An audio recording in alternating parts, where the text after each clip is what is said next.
구원받은 성도들은 하나님이 함께 하시는 성령 충만으로 세계 복음의 언약을 성취하는 전도자의 사명을 잘 감당하는 삶을 누릴 수 있게 됩니다. 그렇다면 이 성령 충만이 우리에게 주시는 참된 의미는 무엇일까요? 오늘 본문의 말씀은 우리에게 복된 장막이라고 표현을 하고요. 여기서 보면 복된 소낙비다 이렇게 했습니다. 하나님의 성령이 충만할 때 하나님이 주시는 축복을 풍성히 누릴 수 있는 그런 은혜와 축복이 약속되어 있습니다. 그래서 이 약속의 말씀처럼 복된 소낙비, 복된 장막이라고 저는 번역했는데 이걸 내리시는데 이게 말은 무슨냐? 강력한 능력을 말하는 거거든요. 힘을 말하고 은혜와 축복을 말하는데 이걸 한마디로 말하면 성령 충만이라고 합니다. 자, 그러면 오늘 본문에 있는 말씀과 더불어 우리 곡을 살펴볼 텐데 작사와 작곡의 배경을 보면 작사자는 미국의 부흥사 휘틀이라고 하는 분이고요. 1882년에 작사했고 미국 복음 찬송집에 1883년에 처음 실려서 알려지기 시작했습니다. 그리고 작곡은 메코나 나할이라고 하는 사람인데 갈급한 내 심령 위에 주님이 약속한 성령의 단비를 부어 내려주시기를 소원하는 찬양. 내 메마른 심령 속에 성령의 단비가 충만하기를 그런 소원하는 찬양이라고 볼 수 있습니다. 그럼 이 가사를 좀 살펴본다면 두 번째로 찬송가 가사가 주는 메시지가 뭘까요? 1절 빈들의 마른 풀같이 시들은 나의 영혼. 빈들의 마른 풀, 그러니까 비가 없어, 물이 없어서 쉬운 말로 모든 게 말라 죽는 거예요. 근데 이거 나의 영혼이 그렇다는 거예요. 나의 영혼이, 우리의 삶이, 우리의 마음이, 우리의 영혼이 이렇게 빈들의 마른 풀같이 시들어졌다는 거지. 이 말은 다른 말로 말하면 나의 마음이 텅 비었어요. 공허해. 살 맛이 없단 말이지. 왜 살아야 되는지 아무 힘이 없어요. 그리고 무기력하고 생명력이 없어요. 여기는 하나님께서 주시는 생명의 축복이 바로 비라고 볼 수 있죠. 근데 그 비를 내릴 때 소낙비 같이 쏟아지게 돼. 그것도 그냥 망가지는 것이 아니라 복된 소낙비라고 표현하고 있거든요. 그래서 빈들의 마른 풀같이 시들은 나의 영혼 속에 주님이 약속한 성령 간절히 기다립니다. 우리는 언약의 백성들로 하나님의 약속을 따라가는 사람들이에요. 말씀을 따라가는 사람들이란 말이에요. 그래서 하나님께서 약속한 게 뭐냐? 보혜사 성령을 주시겠다. 그래서 우리 마지막 때 말세에 사는 사람들은 더군다나 하나님께서 약속한 이 성령의 약속을 간절히 기다려야 되는 거예요. 또 충만해야 되는 것인데 그 약속은 보혜사, 우리를 도와주시기 위해서 성령을 보내주시겠다는 약속이에요. 그걸 간절히 기다리는 거예요. 성령 충만한 사람들은 어떤 사람이야? 이 성령의 약속을 간절히 기다린 사람들에게 임합니다. 우리가 옛날에 보면은 뭐 방언 오고 싶다 그러는데 이 사람들이 잘못, 방언이나 은사 이것도 하나님이 주시는 거지 우리 만들이 되는 건 아니거든요. 그런데 우리 마음속에 간절함이 생겨요. 그러면 그 역사가 일어나요. 그러니까 간절히 기다려야 돼. 은혜 받는 것도 간절한 마음이 있어야 은혜가 되거든요. 뭐 주시든지 말든지 그냥 형식적으로 그냥 참 왔다 갔다 한다 이렇게 갖고는 문해도 되지만 그래가지고는 진정한 은혜를 못 받거든요. 간절한 마음이 있을 때 거기 역사가 기적이 일어나게 됩니다. 반가운 빗소리 들려 산천이 춤을 추네. 이렇게 메마른 땅에 비가 내리기 시작해. 빗방울 하나 뚝뚝 떨어지면 막 그때부터 막 흥분하는 거예요. 너무너무 좋아지기 시작하는 거죠. 반가운 빗소리 들려. 내 메마른 마음의 영혼 속에 단비가, 영적인 비가 내리기 시작하는 거예요. 그렇게 되면 어떠냐? 반가운 빗소리를 듣게 되겠죠. 보게 되겠죠. 그럼 산천이 춤을 춘다. 만물이 이제는 춤을 추는 거예요.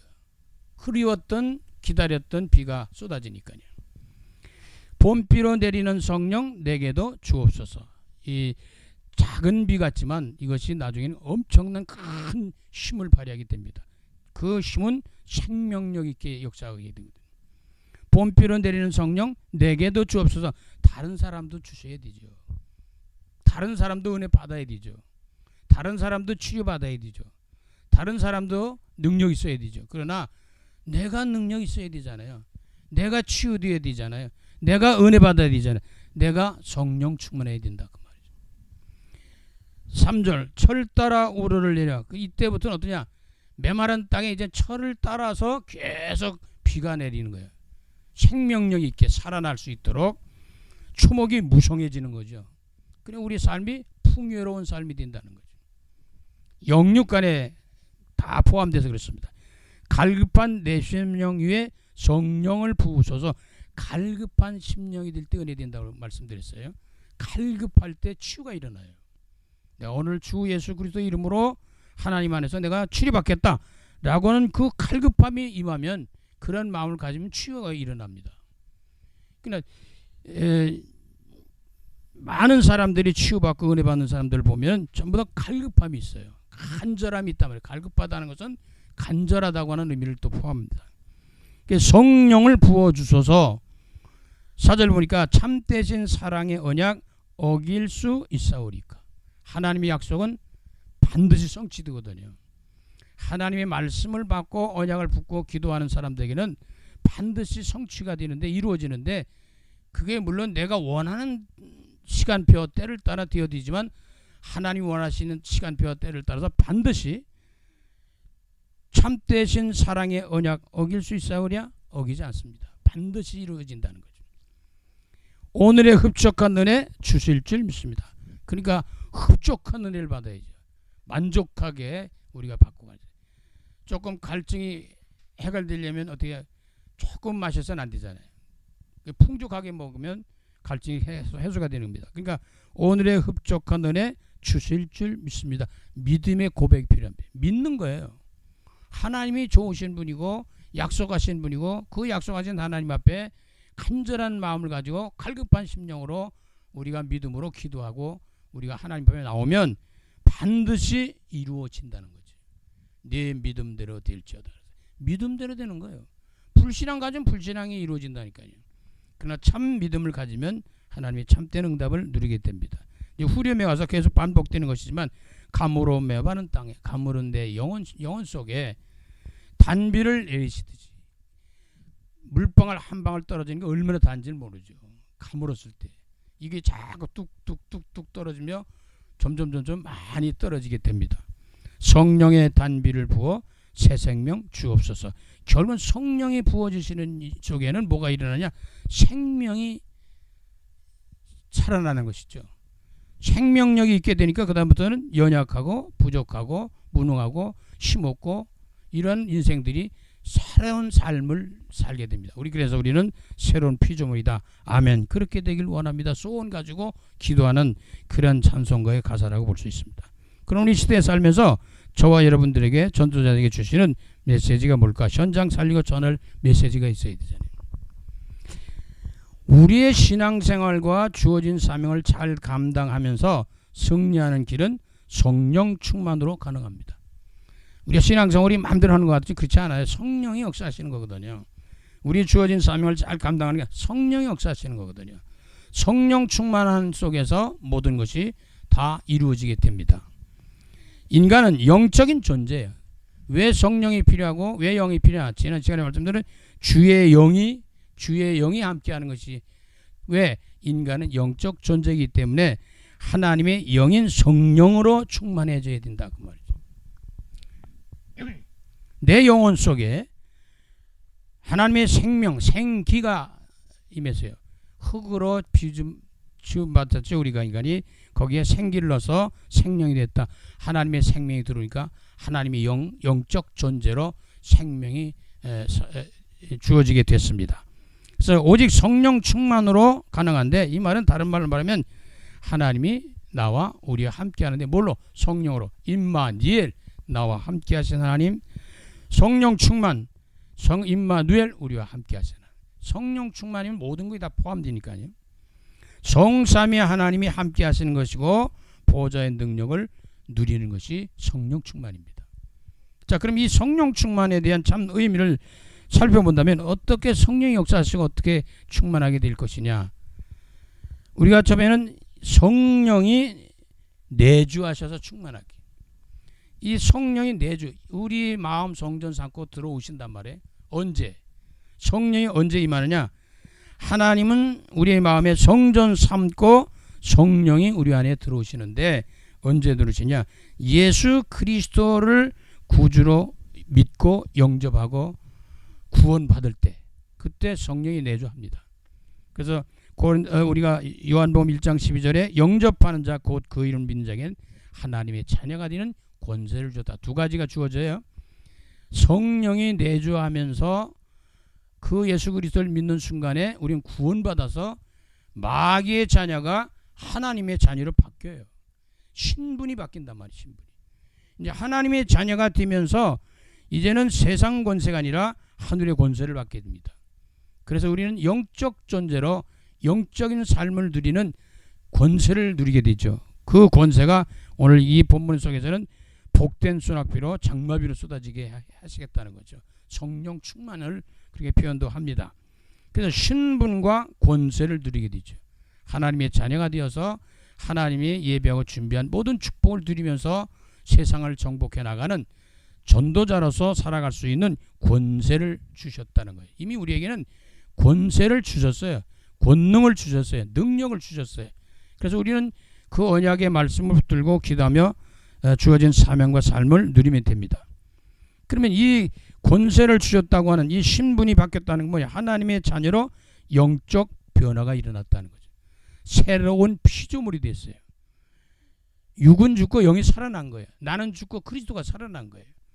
이제는 영적 사람으로 영적인 존재로 새롭게 태어났다는 거죠.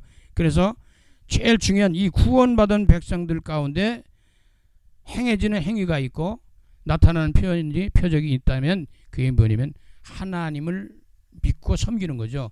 그것이 가장 우리가 잘 표현할 수 있는 것이 하나님을 예배 드린다는 거예요.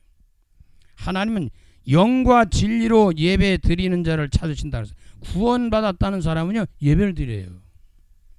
그것이 개인이든 가정이든 교회든 그 어느 곳에 있더니 예배를 드리게 된단 말이에요. 누구한테? 성삼위 하나님 앞에 예배를 드리는 거예요. 그러니까 이 예배 속에서 모든 응답과 해답과 축복을 누릴 줄 아는 그런 성도가 승리하는 또 축복된 삶을 누리게 됩니다. 예배가 그렇게 중요한데 사람들은 그러니까 우리가 구약에서 살펴본다면 예배가 아닌 것은 다른 구약이 없는데 이방인의 제사를 말하는 거거든요. 우리는 하나님 앞에 드리는 거예요. 우상 숭배하는 게 아니고 천지 창조하신 창조주이신 하나님 앞에 예배를 드리는데 이 예배를 드린다는 말이 뭐냐면 바로 내가 구원받았다는 증표입니다. 그 말은 다시 말해서 성령이 내 안에 임재하신다는 거죠. 이게 내주라고 그런 겁니다. 성령이 내 안에 계시기 때문에 이때부터 성령이 나를 통해 역사하기 시작하는 거예요. 그 역사 속에 첫째 뭐냐? 인도해 주시는 거예요. 그래서 여기 보면은 성령의 충만함 속에서 성령의 인도를 받게 되는 거죠. 이 요한복음 14장 6절에 보면 내가 곧 길이요 진리요 생명이니 나로 말미암아 아버지께로 올 자가 없다. 예수 그리스도를 통해서만 하나님 앞에 가요. 예수 그리스도를 통해서만 천국 가는 거예요. 예수 그리스도를 통해서만 구원의 역사가 일어나는 거예요. 근데 사람들은 그걸 인정을 안 하는 거예요. 그러나 우리는 믿고 있다는 말이죠.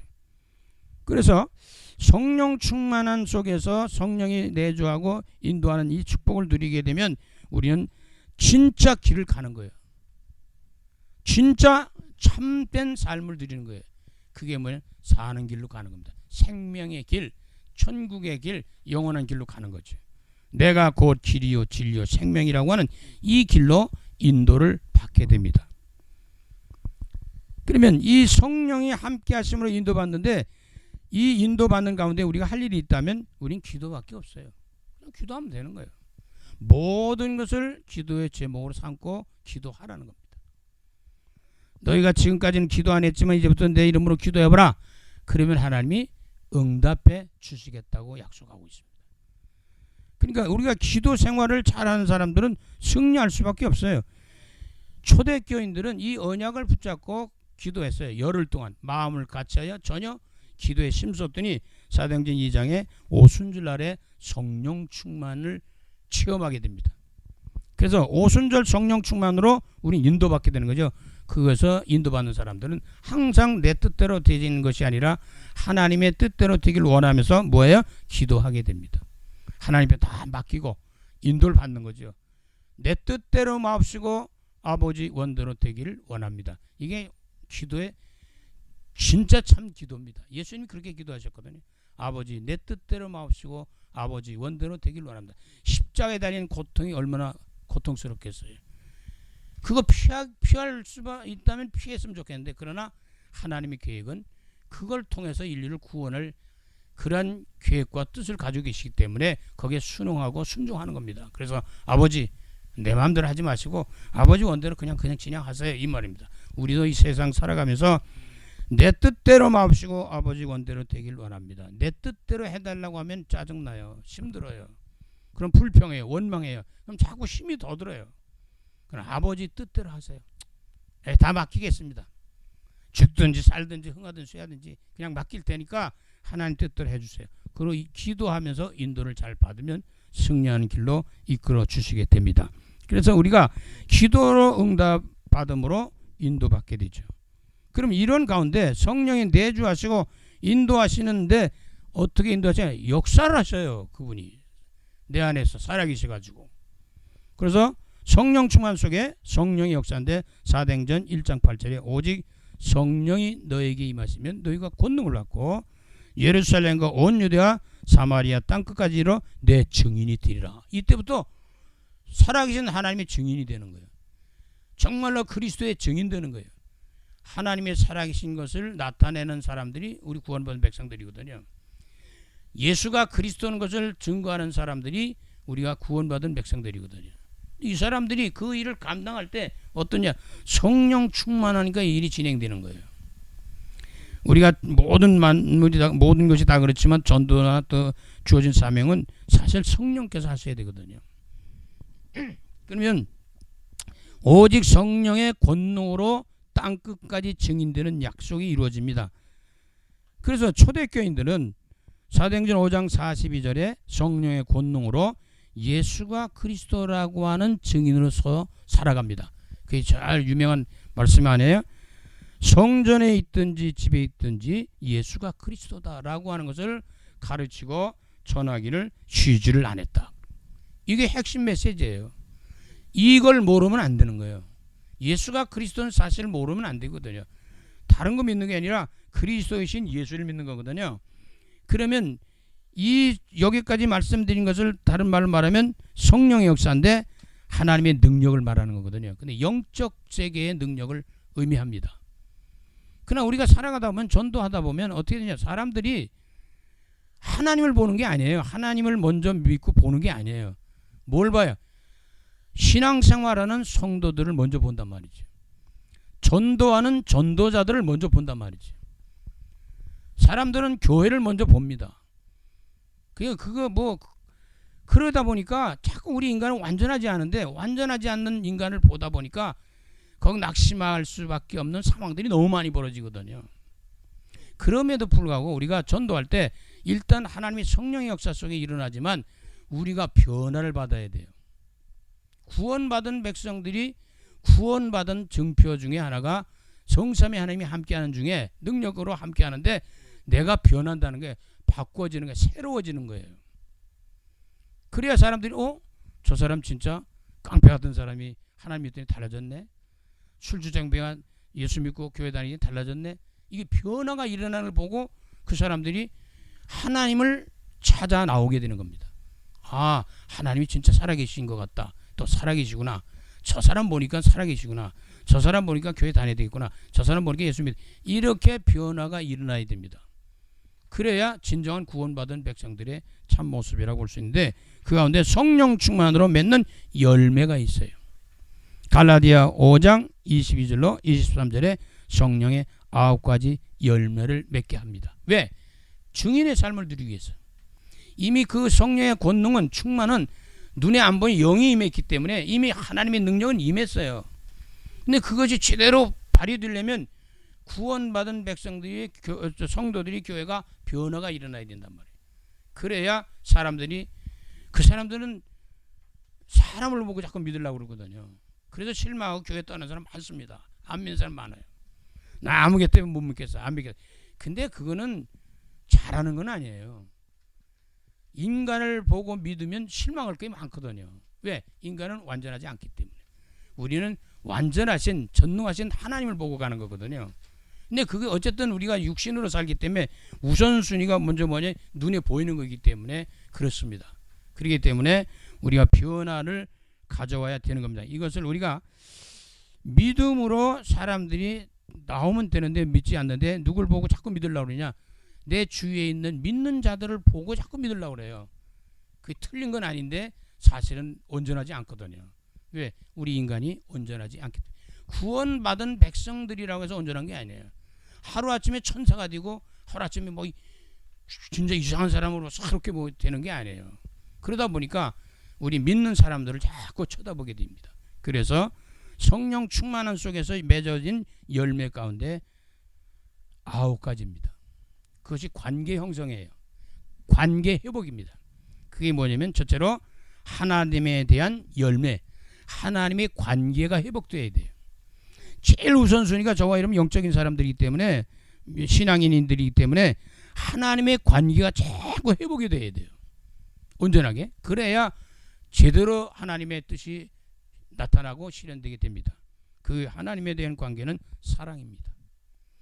아마 어떤 면에는 이 사랑 하나만 회복되면 다 끝난다고 볼 수 있어요. 사랑 하나 때문에 모든 게 다 녹아집니다. 사랑 하나 때문에 다 사랑하고 용서하고 화해하고 용납하고 수용하고 막 이게 일어나거든요. 진정한 사랑이 임하게 되고 사랑을 누리게 되면 여기서 전도가 되어질 수밖에 없는 이런 일이 일어납니다. 사랑할 수 없기 때문에, 사랑이 안 되기 때문에. 하나님의 사랑과 더불어 우리는 모든 사람을 사랑할 수 있는 마음, 특히 영혼을 사랑할 수 있는 마음이 있어야 돼.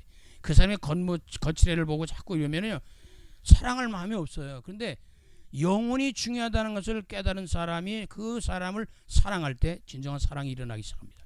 그러면 모든 것에서 사랑으로 말미암아 모든 문제가 풀리기 시작하는 거예요.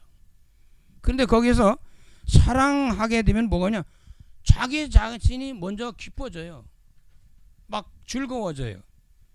그리고 평안해져요. 왜? 이거는 완전히 하나님 앞에 맡겼다는 증표입니다. 하나님 앞에 맡기면 저절로 사랑이 나와요. 하나님 앞에 맡기면 자꾸 막 기뻐져요. 하나님 앞에 맡기면 어떠냐? 평안해집니다. 우리가 평안하지 않다는 것은, 불안하다는 말은 뭐예요? 하나님 앞에 전적으로 맡기지 않았다는 거거든요. 그래서 하나님의 관계가 회복되는 것이 우선순위라는 것이죠. 근데 이게 성령 충만한 가운데서 회복이 되고 이루어지게 된다는 거죠. 그러면 하나님의 관계가 계속 회복되겠죠. 그러면 아까도 말씀대로 사람 인간관계를 이거 멀리할 수 없거든요. 인간 속에서 인간을 떠나서 살 수는 없기 때문에, 그래서 타인에 대한 열매가 맺힙니다. 다시 말해서 타인과의 관계가, 이웃과의 관계가 회복되는, 나와 다른 사람의 관계가 회복이 되는 거예요. 그건 뭐냐? 오래 참습니다.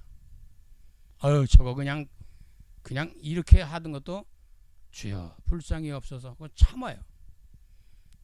참는, 인내한단 말이죠. 참는단 말이죠. 참는 건 그냥 참는 게 아니죠. 하나님의 은혜 가운데 사랑 속에서 그 영혼이 불쌍하니까, 그 영혼을 구원해야 되니까.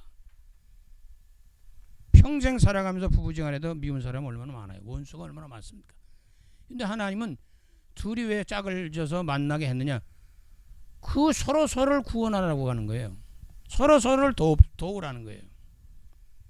그냥 오래 참아요. 그냥 오래 참는 것도 오래 참아요. 그냥 참게 했어요. 기도하죠. 그리고 자비를, 양선을 그들을 불쌍히 여기고, 그리고 선한 마음을 가지고 자꾸 인간관계 형성합니다. 우리가 그러니까 좋은 일도 하는 거 아니에요? 남을 돕기도 하고 막 그러잖아요. 사실은 진정한 선한 일은 복음 전하는 거예요. 영혼을 구원하는 것보다 선한 일이 없어요. 선한 일이 얼마나 많아요. 돈도 줄 수 있고, 먹을 것도 줄 수 있고, 옷도 줄 수 있고, 이것저것 다 나눌 수 있잖아요. 근데 그 중에서 진짜 선한 것은 뭐냐? 복음을 전달해 주는 겁니다. 복음 전하는 것보다 귀한 선한 일이 없어요. 전도자의 삶보다 선한 삶이 없습니다.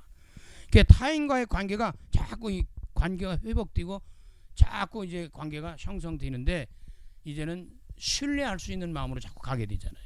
그래야 믿음으로 따라오게 됩니다. 그런 가운데 이것을 해나가는 사람이 누구냐면 자기 자신이에요.